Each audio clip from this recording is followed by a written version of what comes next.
जन्मदिन आशीर्वाद देने हम लोग पीठ में दर्द है तो बाबा जी इसको क्या करे? बाबा जी क्या करे? जैसे किसी को रोग है, किसी को दर्द है तो डॉक्टर के पास जाए। आशीर्वाद से नहीं ठीक होता। देखो बस वही समझ में नहीं आता, इसी भटकाओं में सब भटक रहे हो। कोई जंतुर बांधेगा, कोई आशीष, इसीलिए तुम सब अच्छे कर्म करो। पूर्व के पूर्व कर्मों के पाप से हमें दंड मिलता है।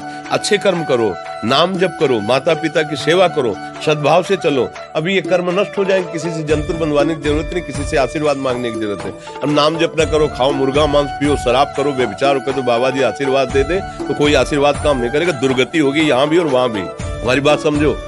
जरूर बुरा लगता है, सत्य विषय बुरा लगता है, पर अगर बच्चा सावधान हो जाओगे तो सुखी हो जाओगे। कोई भी हो, हम किसी एक के लिए बात नहीं करते, सबके लिए करते हैं। सब भागते हैं इस बात में कि बाबा जी आशीर्वाद दे, रोग रहित हो जाओ। कभी नहीं होगा, कभी नहीं होगा। तुम्हारे आचरण ठीक होंगे तब तुम्हारा सब काम बनेगा। हाँ देखो ना, खा रहे हैं जीवों को उबाल उबाल करके मांस, पी रहे हैं शराब, कर रहे हैं बेविचार, बुद्धि भ्रष्ट होगी और नष्ट होना पड़ेगा, क्योंकि आचरण गलत है। कोई आशीर्वाद किसी का काम नहीं करेगा।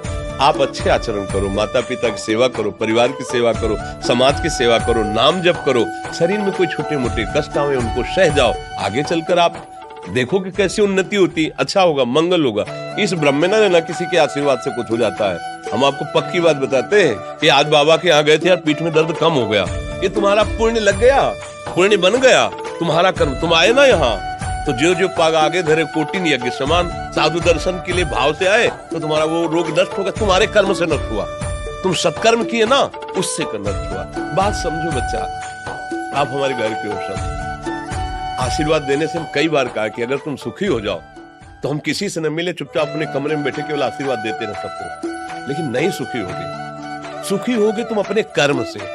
कौन काहू के सुख दुख कर दाता और निज कृत कर्म भोग सुन भ्राता। हे भाई, अपने कर्म का भोग ही आपको भोगना पड़ेगा। कोई भी तुम्हारे कर्म को नहीं मिटा सकता, एकमात्र भगवान, एकमात्र भगवान। मेरी बात मान लेना, उनकी शरण में वो नाम जप करो, सब ठीक हो जाएगा। तुम्हारे भजन से होगा, तुम्हारे अच्छे आचरण से होगा, तुम्हारी धार्मिक प्रवृत्तियों से होगा। अब ये बात ना समझो तो फिर हम क्या कह सकते हैं? नहीं, हाँ यही तुम्हारा जन्मदिन की सफलता है कि हमारी बात मान लो, राधा राधा रटो, कोई नशा मत करना, अपने माता पिता की सेवा करो, समाज की सेवा करो जितना। और जो कष्ट है वो स्थायी नहीं है।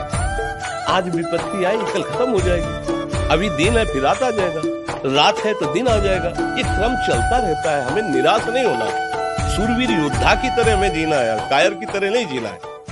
जी ठीक।